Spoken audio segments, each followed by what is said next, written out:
Dahil si King yung kinakabahan, si King muna mauuna. Baka maintindihan mo yan. Ayan, lalo kinabahan tuloy, hindi na makita. Oh.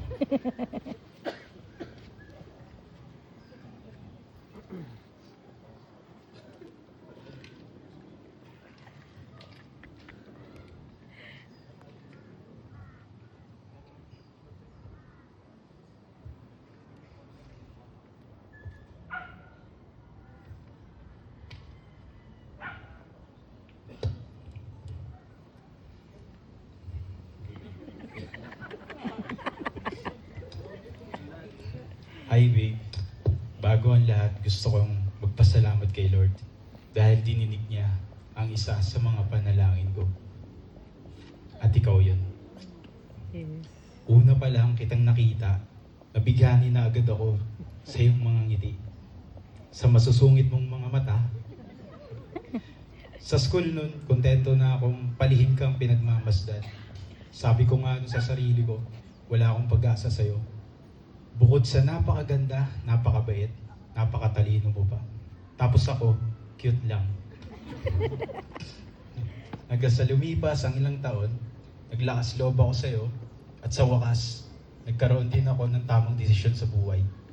Dahil ang pinapangarap ko lang noon, nasa harap ko na, manunumpa sa harap ng Diyos. Yes. Hanggang sa lumipas ang... Naalala mo ba yung unang pagkikita natin? Binigyan pa kita nun ng lumpiang Shanghai. Sabi ko pa nun, may gayuma yan, may in love ka sa akin. Kaso, 5 days lang. Buti na lang hindi na-expire. Kasi hanggang ngayon, in love ka pa rin sa akin. Unang date pa lang natin, alam ko nang ikaw na. At mas lalo pa akong na-in love. Nung natuwa ka pa sa akin, kahit mali-mali ako. Mula pagkabata kasi, sanay na akong gawin ang lahat ng bagay na mag-isa. Mag-isa kong hinaharap ang problema, kasiyahan, mga hamon sa buhay. At akala ko hanggang doon lang yun. Nagbago ang lahat nang makilala kita. Pinaramdam mo sa akin na may kakampi ako. Sa lahat ng laban, sa mga oras na hindi ako naniniwala sa sarili ko, sinuportahan mo ako.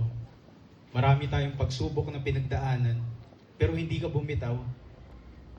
Pinakita mo sa akin na napakaganda ng buhay at marami pang mga bagay ang pwede nating gawin magkasama.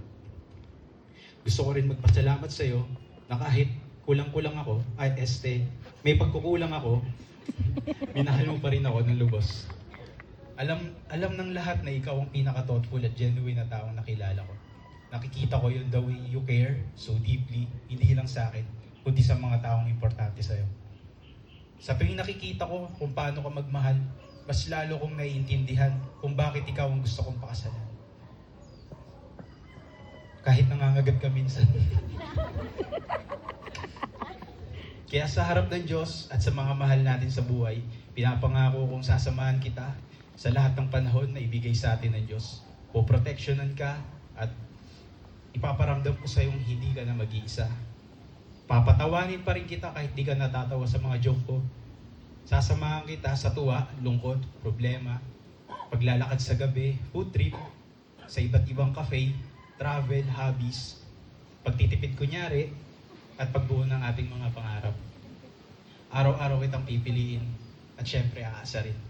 Hihintayin kita palagi kahit 3 hours ka mag-ayos. Dahil sa totoo lang, worth it lahat ng paghihintay ko. Dahil ngayon makakasama na kita habang buhay.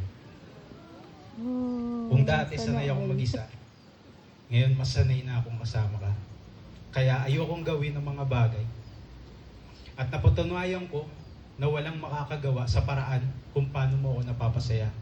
Kaya ayokong gawin ang mga bagay na hindi ko pa nagagawa kung hindi ikaw ang kasama. Sa Cavite ko lang pala mahanap ang tunay na Pampangas best. Dayan Jessica Lim, isa kang biyaya sa buhay ko. Ngayon pwede na kitang tawaging asawa ko. Mahal na mahal kita. Yes!